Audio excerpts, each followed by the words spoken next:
aujourd'hui, comme vous le voyez, nous allons parler de vinification. Vous vous êtes peut-être déjà demandé comment on fait un vin blanc, comment on fait un vin rosé, comment on fait un vin rouge dans le Languedoc. Eh bien, c'est très simple. Pour faire cela, il vous faut du raisin. On va considérer que ceci, c'est notre raisin qu'on amène à la cave et qu'on va presser.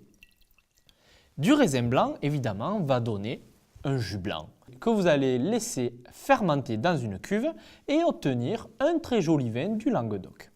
Par contre, si vous voulez faire un vin rosé ou un vin rouge, eh bien, il faut le laisser au contact de la peau parce que c'est dans la peau que se trouve la couleur. Si vous voulez faire un rosé, bien entendu, il faudra laisser un petit peu moins infuser.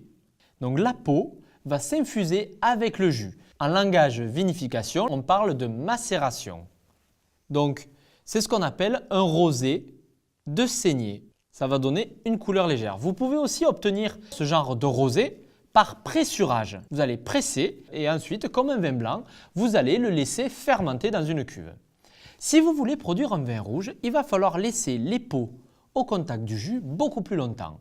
Il peut y avoir des vinifications de 15 jours, 3 semaines, voire 1 mois et parfois même plus. Et plus vous allez laisser les peaux avec le jus et plus vous allez obtenir des bons vins comme on a dans notre Languedoc, c'est-à-dire des vins avec de la structure, avec de beaux arômes de garrigue, avec une belle expression du terroir et avec des notes très solaires parce qu'ils ont grandi sous le soleil. Ensuite, de la même manière, vous le laissez fermenter un certain temps. Une fois que la fermentation est terminée, vous allez retirer tout le jus qui est devenu du vin, vous le laissez reposer, vous pouvez l'élever soit en cuve ou dans des tonneaux.